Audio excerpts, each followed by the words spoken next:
बिस्मिल्लाहिर्रहमानिर्रहीम। अस्सलाम वालेकुम नाज़रीन, आप यूट्यूब चैनल देख रहे हैं। मैं इमरान खान हूँ। आज मैंने आपको पिछले वीलॉग में बताया था पाकिस्तान तहरीक इंसाफ का इम्तिहान है और इमरान खान साहब की बहनों ने इमरान खान के लिए उन्हें अडयाला जेल के बाहर बुलाया। जो रियल सिचुएशन है अडयाला जेल के बाहर, मैंने वहाँ पे पॉलिटिकल लोगों से राय लें तो वो अपनी पसंद और नापसंद की बात करते हैं, लेकिन जो वहाँ पे जर्नलिस्ट मौजूद हैं मैंने उनसे रब्ता किया और कई जर्नलिस्ट इकट्ठे मेरे साथ राब्ते में थे। मैंने उनसे पूछा कि मुझे एग्जैक्ट सूरत हाल बताएं कि अडयाला जेल के बाहर क्या है। तो मैं आपको बता देता हूँ कि एमपीएस की तादाद ज़्यादा है, चाहे वो पंजाब से हैं चाहे वो खैबर पख्तूनख्वा से हैं।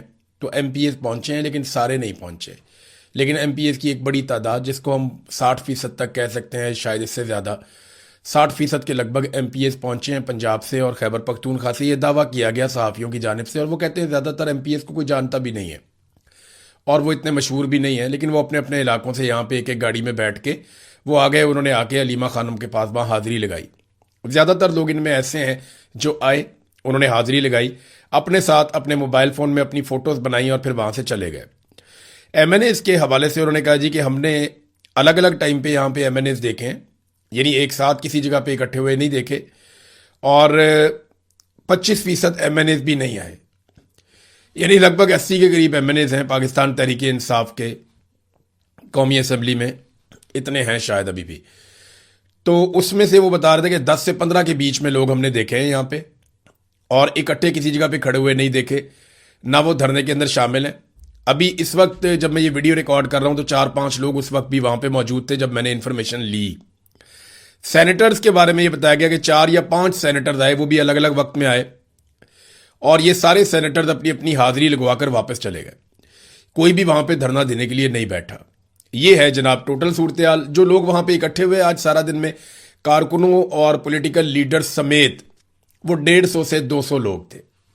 बस ये है लुबे लुबाब जो मैंने आपको बताना था कि इमरान खान साहब के नाम पर जिन लोगों ने लाखों वोट लिए, एक एक आदमी ने 1-1 लाख के करीब वोट लिया, इमरान खान के नाम के ऊपर ये असम्बलियों में जाकर बैठे, इनकी अक्सरियत वहाँ पहुँची नहीं, और जो लोग पहुँचे वो हाजिरी लगाकर निकल गए। उन्होंने अपने फ़ोटो बनाए, रिकॉर्ड इकट्ठा किया कि जनाब हम तो आए थे फ़लाँ तारीख को, और कोशिश करते हैं कि इमरान खान की बहनों के साथ उनका किसी तरह फ़ोटो आ जाए। इमरान खान की बहनें जब बात कर रही थी मीडिया से तो पीछे मैं देख रहा था कि लोग एक दूसरे को धकेल रहे थे, बल्कि इमरान खान की बहनों को भी बाज़ों का धक्के लगते हैं। तो लोग कोशिश करते हैं कि पीछे से एक क्लिप या कोई एक वीडियो ऐसी बना लें कि कल को अगर इमरान खान साहब बाहर आते हैं और दोबारा पार्टी का टिकट लेना पड़ता है तो ये बड़े आराम से जाकर ये वीडियो और तस्वीर दिखाएंगे कि देखिए जी हम तो फलां तारीख को भी इतनी सख्ती के बावजूद अडयाला जेल के बाहर पहुंचे थे, हमने जाकर फोटो बना ली थी। तो ये कुछ नरम गरम ही काम हुआ है। जो इमरान खान की बहनें चाहती हैं उस तरफ तो पाकिस्तान तहरीक इंसाफ एक कदम भी नहीं चली। इमरान खान की बहनों ने कुछ स्टेटमेंट्स दिए हैं यहाँ पे खड़े होकर, वो स्टेटमेंट मैं आपके सामने रख देता हूँ। उन्होंने कहा जी इमरान खान बड़ी सख्त मुश्किल में है और पार्टी ओहदेदारान के अलावा हम किसी को अपील नहीं कर सकते, या हम किसको अपील कर सकते हैं। इसलिए मैंने ट्वीट किया था, लीडरशिप, पार्लियामेंटेरियंस और ओहदेदार अडयाला जेल पहुंच जाएं। ये अलीमा खान ने कहा, लेकिन यहाँ पे लोग नहीं पहुंचे। सच्ची जो बात है वो तो यही है कि जिस तरह उन्होंने कॉल दी थी उस तरह कोई नहीं पहुंचा और ना वहाँ पे कोई रुका, बल्कि अपनी हाजिरियाँ लगा के लोग निकल गए। फिर नौरीन खानम ने कहा कि जी हम ये कहते हैं कि पार्लियामेंटेरियंस अडयाला जेल आए, लेकिन अगर वो नहीं आते तो फिर लोग उनको खुद डील करते हैं, तो इसमें हमारा तो कोई काम नहीं है। यानी ये जो सोशल मीडिया पे तनकीद होती है पार्लियामेंटेरियंस के ऊपर, अब जो लोग नहीं आएंगे आप ये देखेंगे शाम तक पाकिस्तान तहरीक इंसाफ का सोशल मीडिया उनकी शक्लें निकालेगा और निकाल के सोशल मीडिया पे डालना शुरू कर देगा और बताएगा कि ये एमएनए भी नहीं आया, ये एमएनए भी नहीं आया, ये एमपीए भी नहीं आया, ये वाला एमएनए भी नहीं आया, ये ओहदेदार भी नहीं आया। तो पाकिस्तान तहरीक इंसाफ का सोशल मीडिया ये करना शुरू कर देगा। अब इससे उन्हें बहुत तकलीफ होती है। तो ये सवाल अब इमरान खान की बहनों से पूछा गया, तो उन्होंने कहा जी हम तो सिर्फ इमरान खान के लिए बुलाते हैं, इमरान खान की पार्टी को, उनके ओहदेदारों को, उनके पार्लियामेंटेरियंस को बुलाते हैं। अब वो नहीं आते तो सोशल मीडिया पे लोग उनको खुद डील करते हैं जो इमरान खान के फॉलोअर्स हैं। तो इसमें हमारा क्या काम है, या हमारा इसमें कोई कसूर तो नहीं है। लेकिन अब ये भी तो बहनें हैं ना, अपने भाई के लिए आई हैं और ये बार बार आती हैं। हालांकि इनका तो सिर्फ वो खून का रिश्ता है। जिन लोगों ने इमरान खान से फ़ायदे लिए हुए हैं वो सारे लोग जो हैं वो नहीं पहुंचते। इमरान खान की बहन अलीमा खानम ने कहा कि हमने महमूद खान अचकज़ई साहब से कहा था कि आपके पास इस वक्त ताकत है। वो भी इमरान खान साहब ने ही हुक्म देकर उन्हें अपोजिशन लीडर बनाया हुआ है, तो आपके पास ताकत है, आप इमरान खान से हमारी मुलाकात करवाएं और इमरान खान को इलाज के लिए अस्पताल लेकर जाएं। ये हमने महमूद खान अचकजई से दरखास्त की है और यही वो कर सकते हैं। अब आप ये देखें ना कि इमरान खान से मुलाकात करवाएं, वो उस आदमी को कह रही हैं। देखें ना, जो ज़रूरतमंद होता है ना वो दीवाना होता है। जो इमरान खान की बहनें बात कर रही हैं, अब उनको तो हर दरवाज़ा खटखटाना है ना। तो महमूद खान अचकजई को भी उन्होंने कह दिया। अचकजई साहब की तो अपनी मुलाकात इमरान खान साहब से नहीं हो पाई, उन्होंने बड़ी कोशिश की, तो वो अलीमा खानम की मुलाकात कैसे करवाएंगे इमरान खान से। भारत अलीमा खानम को लगता है कि वो अपोजिशन लीडर हैं, तो उनके पास एक ताकत है, वो कम से कम खुद नहीं करते, हमारी मुलाकात तो करवा सकते हैं, इमरान खान को अस्पताल तो ले जाया जा सकता है। और महमूद अचकजई से वो कहते हैं जी हमने दरखास्त की और ये वो कर सकते हैं, ये उन्हें इस बात का यकीन है। ये है जी इमरान खान साहब की बहनों के बयानात। बैरिस्टर गौहर ने एक स्टेटमेंट जारी किया जिसमें उन्होंने शदीद तशवीश का इजहार किया है। उन्होंने कहा जी इमरान खान और बुशरा बीबी की सेहत के हवाले से बहुत ज़्यादा तशवीश है और अक्टूबर से हम हर हफ्ते मुलाकात के लिए आते हैं, लेकिन मुलाकातें नहीं होने दी जा रही। इमरान खान और बुशरा बीबी की सेहत के हवाले से बहुत ज़्यादा तशवीश मौजूद है। मुल्क के खैर ख्वाह मुलाकातों में खलल नहीं डालते, मुलाकातें होंगी तो मार्का हक की खुशी को 4 चांद लग जाएंगे। अच्छा, ये हर जगह पे ना बैरिस्टर गौहर साहब भी जो है ना वो खुशामद करके रास्ता निकालने की कोशिश करते हैं कि कुछ भी करके आर्मी चीफ किसी तरह खुश हो जाए और वो इमरान खान से मुलाकात की इजाज़त दे दे। देखिए, आर्मी चीफ का मसला बैरिस्टर गौहर साहब आपसे नहीं है, आपसे तो वो राज़ी हैं, बहुत खुश हैं। वो तो अली अमीन गंडापुर से भी खुश थे, बहुत सारे और लोग हैं उनसे भी खुश हैं। वो इमरान खान से ना खुश हैं। इमरान खान की मुलाकातें बंद करके आर्मी चीफ ने सज़ा पाकिस्तान तहरीक इंसाफ को नहीं दी, आर्मी चीफ ने इमरान खान को सज़ा दी है। और जब तक इमरान खान कंप्रोमाइज़ नहीं करता, ये जो ज़ुबान आप इस्तेमाल करते हैं, ये ज़ुबान अगर इमरान खान इस्तेमाल करें तो इमरान खान की मुलाकातें फौरी तौर पे खुल जाएंगी। लेकिन इमरान खान फील्ड मार्शल आसिम मुनीर के सामने घुटने नहीं टेक रहे। आसिम मुनीर साहब को अपना कद इतना बड़ा महसूस हो रहा है कि उन्हें लगता है कि इमरान खान की क्या औकात है, मैं इससे घुटने टेकवाऊंगा, क्योंकि अमरीकी सदर उनकी तारीफ करता है, अमरीकी सदर उन्हें मिलता है और वो इसमें अपने आप को एक बहुत बड़ी शख्सियत समझ रहे हैं। लेकिन पाकिस्तान में अगर आप एक काउंसलर का इलेक्शन भी करवा लें तो इमरान खान साहब आसिम मुनीर साहब को नहीं जीतने देंगे। ये बात आसिम मुनीर साहब भी अच्छी तरह जानते हैं और पाकिस्तान का हर शहरी अच्छी तरह जानता है, तमाम पॉलिटिकल पार्टीज भी जानती हैं। लेकिन मामला यह है ना कि बंदूक इस वक्त आसिम मुनीर साहब के हाथ में है, फौज की कमांड उनके पास है और फौज को पाकिस्तान में सियासत के लिए किस घटिया तरीके से इस्तेमाल किया जाता है हमेशा से, ये हम सब अच्छी तरह जानते हैं। यहां पे सलमान अकरम राजा साहब भी पहुंचे। उन्होंने कहा कि जनाब हम सारी कारकुन हैं, इमरान खान साहब से मुलाकात के दिन सबको आना चाहिए। अच्छा, उन्होंने ना मिक्स कर दिया कि कारकुन हो या लीडर हो, हम सारे ही कारकुन हैं, हम सबको आना चाहिए। नहीं, जो पार्लियामेंटेरियंस हैं उनकी जिम्मेदारी ज्यादा है, ये इमरान खान की बहनें कहती हैं। लेकिन सलमान अकरम राजा साहब ने गोलमोल करके कह दिया कि अगर कोई नहीं आता तो उसके पास ना आने की मजबूत वजह होनी चाहिए। बहनों की कॉल हो या पार्टी की कॉल हो, ये कोई वजह नहीं है, कॉल के बगैर भी आना चाहिए। अगर कोई एहतजाज पर नहीं आता तो उसको बताना होगा कि वो क्यों नहीं आ रहा। एक दिन जो इमरान खान से मुलाकात के लिए मुकर्रर है, इस दिन भी अगर मुलाकात नहीं करवाई जा रही तो ये आइन और कानून की खिलाफ वर्जी है। ये आइन और कानून की खिलाफ वर्जी की बात कर रहे हैं। उधर रावलपिंडी की इंसदाद दहशतगर्दी की अदालत ने इमरान खान से मुलाकात की दरखास्त गैर जरूरी और फजूल करार देकर खारिज कर दी है। आप अंदाजा करें कि एक कैदी जेल के अंदर है और उसके वकालतनामे भी साइन नहीं हो पा रहे। अभी जो इमरान खान साहब का केस लगा हुआ है उसमें दोबारा अपील में जाना चाहते हैं इमरान खान साहब के वकला। जो हाई कोर्ट का फैसला है वो कहते हैं जनाब हमने वकालतनामा साइन करवाना है, हमने अपील के अंदर जाना है। वो सुप्रिंटेंडेंट ऑफ जेल, उसकी औकात ही कोई नहीं है, लेकिन वो वकालतनामे पे सिग्नेचर भी नहीं होने दे रहा। आप यहां से बड़े आराम से अंदाजा कर लेंगे पाकिस्तान का निजाम कैसे काम कर रहा है। अदालत कहती है कि ये जो दरखास्त है ये गैर जरूरी और फजूल है कि इमरान खान साहब से मुलाकात की जाए। हालांकि नवाज शरीफ साहब की जो रोजाना की मुलाकातों की एवरेज है वो 22 मुलाकातें पर डे बनती हैं। यानी जिस दिन वो मुलाकात करने के लिए बैठते थे उस दिन सैकड़ों लोग आ जाते थे और मियां साहब सेशंस के अंदर मिलते थे कि अब उनको बुला लो, अब ये पार्टी बुला लो, अब इतने लोगों को बुला लो, अब ये वाला ग्रुप बना लो, परसों मैं एमपीएस को मिलूंगा, इस दिन मैं एमएनएस को मिलूंगा, इस दिन जो है वो मैं फैमिली को दूंगा सारा दिन, इस दिन मैं अपने दोस्तों से मिलूंगा, दोस्तों का टाइम ये है। तो मियां नवाज शरीफ साहब की तो मौजें थी जेल में मुलाकातों की। यही मुलाकातें शहबाज शरीफ को मैसर थी, यही मुलाकातें बाकी जो लीडर्स हैं उन सबको मैसर थी, लेकिन नवाज शरीफ साहब की तो मौजें ही मौजें थी। अब मामला यह है कि वहीं पे उसी मुल्क के अंदर अदालतें कह रही हैं कि इमरान खान साहब से मुलाकात की जो दरखास्त है वो गैर जरूरी है और फजूल है, लिहाजा इसको खारिज किया जा रहा है। सलमान अकरम राजा साहब ने एक और बात बताई, और ये इमरान खान का अपना हुक्म है, ये उन्होंने इसको रिपीट किया कि केसों की पैरवी पूरी पार्टी ने करनी है। इमरान खान का हुक्म है कि अदालत में तमाम पार्लियामेंटेरियंस और वकला को आना है, जो नाइंसाफी हो रही है इसके खिलाफ आवाज उठानी है।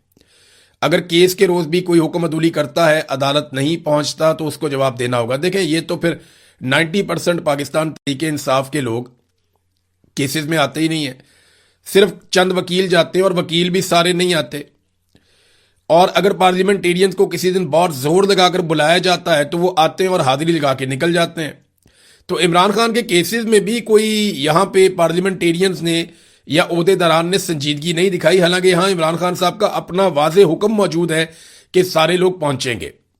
नाज़रीन, निज़ाम पूरा का पूरा इमरान खान को दबाने में लगा है, और हालात पाकिस्तान के यहां पहुंच गए हैं कि जो ये मौजूदा माली साल चल रहा है, इसमें पाकिस्तान का खसारा बढ़ते बढ़ते इतना बढ़ गया है कि अब 20.28% का नुमाया इजाफा पाकिस्तान के तजारती खसारे में हो गया है। यह खसारा कैसे होता है?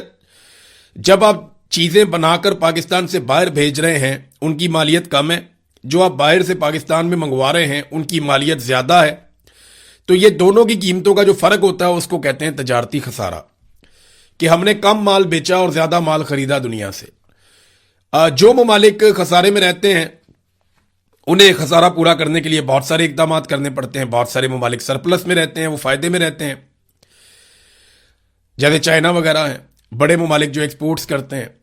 अब मामला यह है कि पाकिस्तान का तजारती खसारा एक मरतबा फिर बढ़ गया है, 20.5% इसमें मजीद इजाफा हो गया है, और माहाना बुनियाद पर 43.50% तक का इसमें नुमाया इजाफा हुआ है। ये बात आप अपने दिमाग में रख लें। एक्सपोर्ट्स पाकिस्तान की लगातार गिरती चली जा रही है। मैंने आपको बताया जब भी पीएमएलएन की हुकूमत आएगी तो पाकिस्तान की एक्सपोर्ट्स गिरेंगी। हो ये रहा है ना, पाकिस्तान की मिलिट्री एस्टेब्लिशमेंट के पास ऐसा कोई फार्मूला है कि पाकिस्तान से एक्सपोर्ट्स बढ़ जाएं, ना ऐसा कोई फार्मूला है कि पाकिस्तान के अंदर सरमायाकारी आ जाए। ये दोनों चीजें जब नहीं होंगी तो मुल्क कैसे चलेगा? तो इस वक्त जो मुल्क चलाया जा रहा है, जैसे आसिम मुनीर और शहबाज शरीफ तो चले वैसे ही बैठे हुए हैं स्टीयरिंग व्हील के ऊपर, ये मुल्क इस तरीके से चला रहे हैं। दो ही तरीके हैं, नंबर 1 कर्जे, भारी कर्जे, और नंबर 2 भारी भरकम टैक्सेस अवाम के ऊपर, ऐसे टैक्सेस जिनका कोई जवाब भी नहीं है वो लगाए जा रहे हैं। इन दो चीजों से इस वक्त पाकिस्तान को चलाया जा रहा है। कर्जों की वजह से पाकिस्तान मसलसल दलदल में दबता चला जा रहा है, और टैक्सेस से महंगाई का बोझ आम आदमी के ऊपर लगातार बढ़ता चला जा रहा है, बढ़ता चला जा रहा है। और अब ये एक और खबर आई है, एक्सपोर्ट में लगातार पाकिस्तान में गिरावट होती चली जा रही है। यानी जब भी पीएमएलएन की हुकूमत आती है ना, एक्सपोर्ट्स नीचे जाती हैं। मैंने आपको बताया था कि नवाज शरीफ की हुकूमत 2013 में आई थी तो $1.5 अरब की एक्सपोर्ट्स 5 साल के बाद इन्होंने कम कर दी थी। फिर इमरान खान साहब उसको लेकर गए, लगभग $9 अरब का उन्होंने उसमें इजाफा किया, कोरोना के बावजूद इजाफा किया, और फिर नवाज शरीफ साहब की हुकूमत आई, फिर दोबारा गिरावट शुरू हो गई, ये $8-9 अरब फिर नीचे ले गए। और अभी जो इतला आई है वो ये है कि 10 माह के अंदर पाकिस्तान की जो एक्सपोर्ट्स हैं, जो पाकिस्तान ने की है दुनिया को, उनकी मालियत पिछले साल 26.89 अरब थी, और इस साल जो है वो उसकी मालियत कम होकर 25.21 अरब होगी। यानी $1.5 अरब की मजीद एक्सपोर्ट्स पाकिस्तान में कम हो गई। अब ये लगातार नुकसान है जो पाकिस्तान को बर्दाश्त करना पड़ रहा है, और ये मिलिट्री एस्टेब्लिशमेंट के गलत फार्मूलों और गलत फैसलों की वजह से हो रहा है। नादरीन, इंटरनेशनल न्यूज की तरफ हमें जाना पड़ेगा क्योंकि वहां बहुत सारी डेवलपमेंट्स हैं, उन्हें हमें डिस्कस करना होगा। नंबर 1 तो यह है कि क्या अमेरिका आबनाए हुर्मुज़ में हर जहाज को तहफ़्फ़ुज़ दे सकता है? यह है सबसे बड़ा सवाल। अमेरिका यह कहता है कि प्रोजेक्ट फ्रीडम के तहत वो तमाम बहरी जहाज़ों को आबनाए हुर्मुज़ में दाखिल भी करेगा और वहां से निकालेगा भी, और ये वो ताकत के बलबूते पर करेगा। अब इसमें जो एक बरतानवी थिंक टैंक हैं उन्होंने इस पे बात की है। आलमी सतह पे जो दिफाई तज्जियाकार हैं, जो जियो पोलिटिकल एक्सपर्ट्स हैं, उन सबकी राय अगर आप पढ़ें तो वो एक जैसी है तकरीबन। वो ये कहते हैं कि आबनाए हुर्मुज़ में अमेरिका और ईरान की जानिब से एक दूसरे पर हमले की इतलात के बाद दोनों ममालिक के बीच में जंगबंदी तो अब खतरे में है, लेकिन हर जहाज को आबनाए हुर्मुज़ से बाहिफाजत नहीं गुजारा जा सकता। अमेरिका जितनी मर्जी ताकत रखता है, हर जहाज को बहिफाजत यहां से नहीं निकाल सकता, कोई ना कोई जहाज यहां पे तबाह होंगे। मैं आपको एक ह्यूमन साइकी की बात बताता हूं। अगर आपको एक कमरे में बंद कर दिया जाए ना 100 लोगों के साथ, और यह कहा जाए कि यहां पे एक गोली चलेगी, एक गोली चलेगी यहां पे, और वो आप में से किसी एक आदमी को लगेगी और एक आदमी मर जाएगा, तो हर आदमी को इस बात पे शक होना शुरू हो जाएगा, ये गोली मुझे लग जाएगी, इस बात का डर पैदा हो जाएगा। और यही चीज आपने हुर्मुज़ में होती है। ऐसा तो नहीं है कि ईरान तमाम जहाजों को तबाह कर पाएगा, लेकिन किसी को तबाह जरूर कर देगा, और हर जहाज का कैप्टन यह समझेगा कि वो जहाज मेरा है। लिहाजा ये जो कारोबारी लोग हैं, इनका बहुत सारा पैसा एक एक जहाज के अंदर जो है वो बिलियंस का सामान जा रहा होता है, तो कोई भी नहीं चाहेगा कि उसका जहाज समंदर की तह में डूब जाए या तबाह हो जाए। तो अमेरिका के लिए यह तकरीबन नामुमकिन मिशन है, उन्हें बातचीत करनी पड़ेगी। इस पे एक स्टेटमेंट जो है वो कालीबाफ का आया, और उन्होंने तो बाकायदा वार्निंग जारी की है अमेरिका को। उन्होंने कहा अभी तो हमने शुरू भी नहीं किया।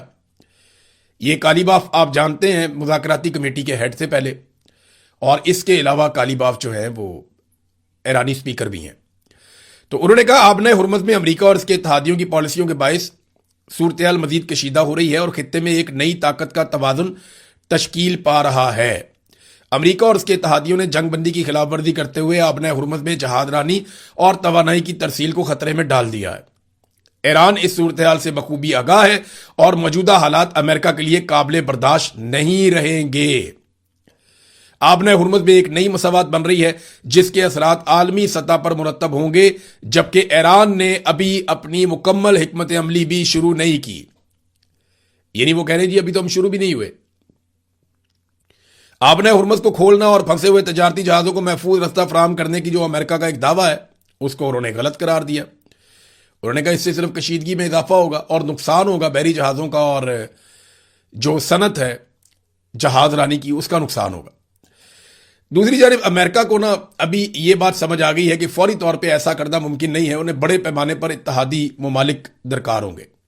खाली यूएई उनके साथ मिलकर या सऊदी अरब उनके साथ मिलकर, इस रीजन के चंद ममालिक के साथ मिलकर अमेरिका दूर से आए और आकर ईरान से आपने हुर्मुज़ मुकम्मल तौर पर छीन ले, ये कोई इतना आसान नहीं है और ये बहुत मुश्किल दिखाई देता है। एक और वजह यह है कि ओमान इस लड़ाई से अभी तक बाहर है। आपने हुर्मुज़ में ईरान के दूसरी साइड पे जो मुल्क है या जो जमीन है वो ओमान की है। वहां पे अगर अमेरिकन या उनके इत्तेहादी आकर बैठ जाएं तो फिर वो ईरान के लिए एक मुश्किल